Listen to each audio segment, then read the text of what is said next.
my máme takú mániu hovoriť, že máme prvenstvo v mnohých veciach v Európe minimálne, ale je pravdou, že množstvom ruín a hradov aj zachovalých sme určite medzi krajinami, ktoré ich majú veľmi veľa, nadpriemerne možno veľa. Tak prečo to tak je? Prečo je na Slovensku vlastne toľko hradov, toľko ruín, toľko hradísk? Nie je ich tak veľa. Nie je ich tak veľa? Keď to zoberieme, tak z tých 60, ktoré možno vidieť, tak, majú nejaké murované konštrukcie nad zemou, hej, od tých teda ako Spišských hrad až po nejaké archeologické lokality alebo archeologizované lokality, kde trčí len nejaký ten múrik. Prípadne v teréne vidíme nejakú priekopu, prípadne depresiu, ktorá by indikovala palác alebo väžu. Takže nie sme týmto výnimoční. Možno výnimoční sme tým, že tieto uhorské hrady, respektíve hrady na Slovensku, sú krásne zasadené do krajiny.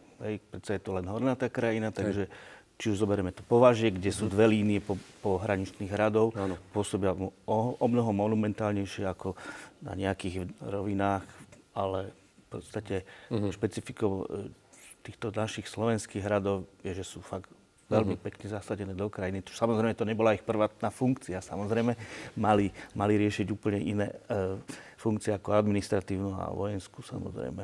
Ale ja by som možno trošičku oponoval, akože myslím si tým, že sme boli v podstate vždy tá alebo teda tá reťaz slovenských hradov, boli vždy mnohé z nich strážne pohraničné hrady, či už strážili Jantarovú cestu a podobne, alebo naozaj hranice Uhorského kráľovstva, Horného Uhorska. Čiže tá reťaz pohraničných hradov je istým spôsobom, netvrdím, že výnimočná v Európe, ale je bohatá. A čo ešte špecifikum podľa mňa je ten stav, že mnohé sú v stave ruiny, lebo sme tu mali tie protihabsburské stavovské povstania a tak ďalej. A oni zanikli, mnohé tie hrady v podstate naraz, dá sa povedať, hej, alebo v jednej dobe. A tá doba je taká, že akurát teraz po tých 300 rokoch tam máme teda tie ruiny také, aké máme. Čiže to je špecifické oproti Čechám už napríklad. No, toto som sa chcel opýtať, lebo Čechy sú špecifické, majú teda v lepšom stave tie hrady. Ty si mi to už síce vysvetľoval, že prečo to tak je, ale môžeš to povedať znovu. V podstate áno, ako už povedal Peter, na Slovensku tie stavovské povstania vlastne urobili v podstate klinec do rakve týmto hradom. V podstate ich rozrumili, aby nemohli byť centrom ďalšieho odboja a už sa neoplatilo do nich investovať.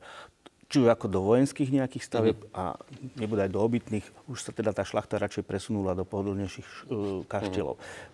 V Čechách tam tá kontinuita pokračovala ďalej. Tie hrady sa modernizovali, vylepšovali sa, zvyšovala sa bytová kultúra, takže z tých hradov postupne sa stali zámky, alebo teda hrady s väčším komfortom bývania.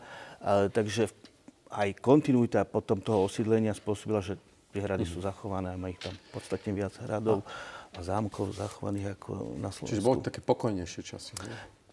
Asi áno. Možno, že tam nebola tá odbojná česká šlachta. Takže... Ale predsa len boli husitské vojny, nie? Boli tam krížové výpravy. Dobre, ale tu hovoríme o 15. storočí. Toto je už teda obdobie toho 17. až 18. storočia, kedy už tie hrady, dá sa povedať, už neboli vojensky zaujímavé. Ale v Uhorsku vlastne ešte sa využili na tie proti habsburské povstania a odboji.